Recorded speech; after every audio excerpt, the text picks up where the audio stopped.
Today I'm gonna show you how you can make your own delay inside of Ableton Live. The purpose is to show you how a delay works and to make you able to customize your delay with all of your crazy plugins. A delay typically consists of something that delays the audio. It could be a tape or it could be like a bucket brigade chip, and then a feedback loop which feeds the output to the input.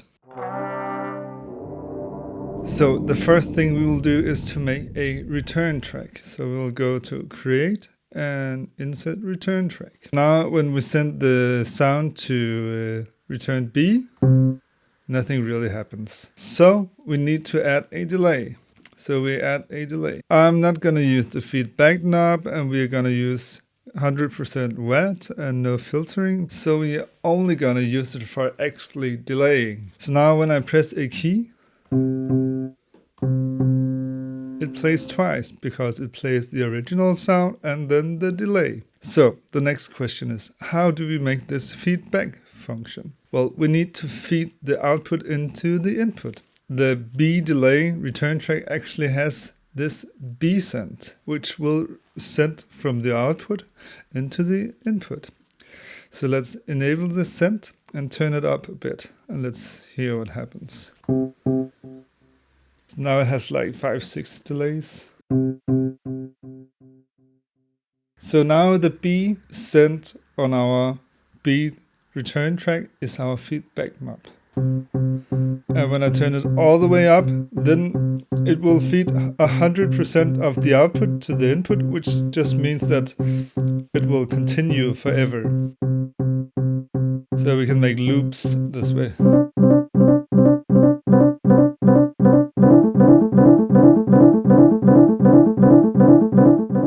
So now we made a delay. And so what? Okay, so the funny part is now that we can add modifiers, plugins to our feedback circuit. And what is our feedback circuit? Our feedback circuit is from input to output. So now we have like the delaying part, but now we can add like distortion, vibratos, chorus, whatever. And we can also add a pitch shifter, which I think is exciting. So I will use little alter boy. So let's pitch shift it 7 seminotes up. So what happens now? I have turned the feedback all the way down. So now we'll just say ba, ba, because in the feedback circuit we have now the little alter boy, which will pitch shift the note 7 seminotes up. So let's listen. And what happens now when I turn the feedback up? This is where I think it gets exciting. So, ba, ba, ba, ba. Let's do it more.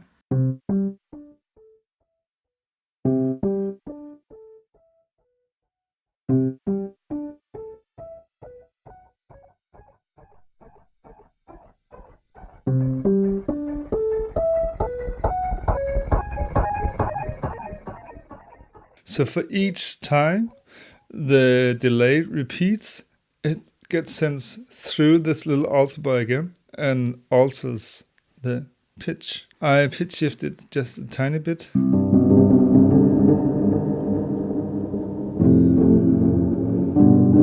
So it's always rising now. It's like, I don't know what to use this for yet, but I just think it's so cool, and I just wanted to share that there are so many possibilities. And if you make something cool, then please share. I was just playing around with this and I was like, aha. And I need to make some songs using this technique, because that's the only way to really learn how to use it.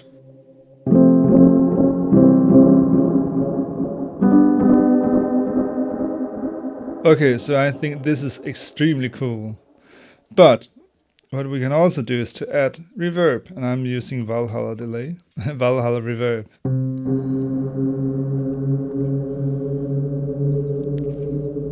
And now it gets more like just a bit sound effect-ish.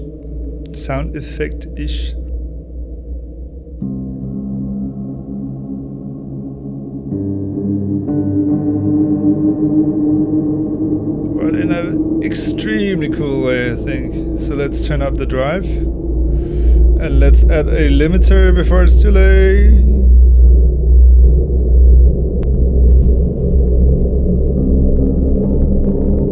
maybe let's try to play with some horns.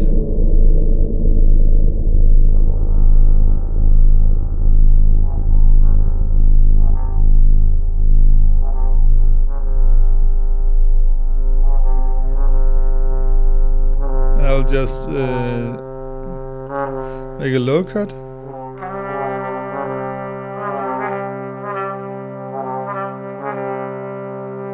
Oops, I turned out the wrong.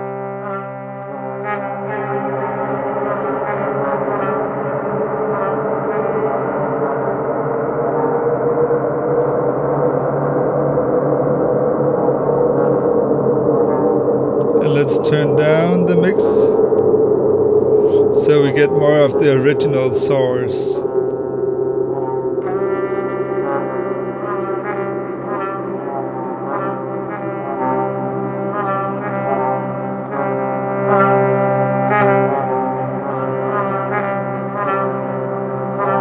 Let's turn the drive up.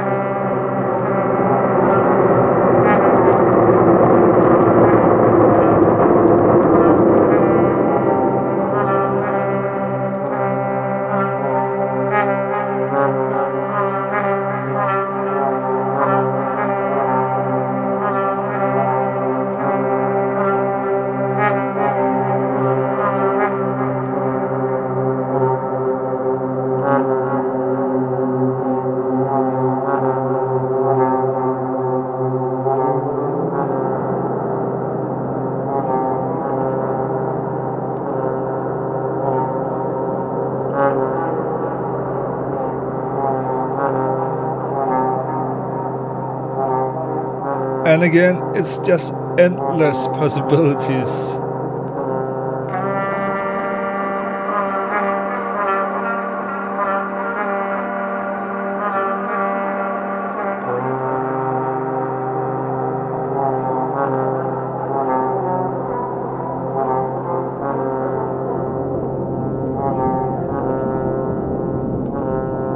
Let's turn the drive knob up.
All I did was to add a return track and add a delay without any modifiers on the delay, the most simple type of delay. And then I activate the sense, so the send can send to itself, which will create this feedback function. And then I added plugins. And you can add whatever comes to your mind, or even better, what doesn't come to your mind.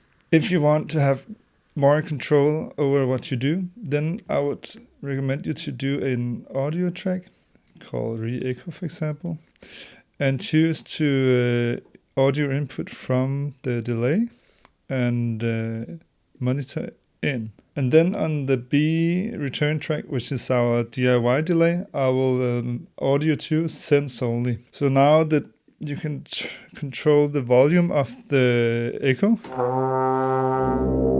and this knob without changing the feedback circuit.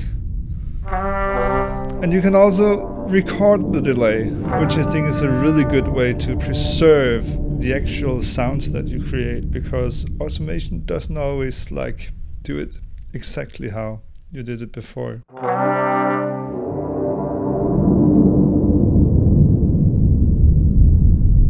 If you like this video, then please hit the thumbs up button and consider to subscribe to my channel.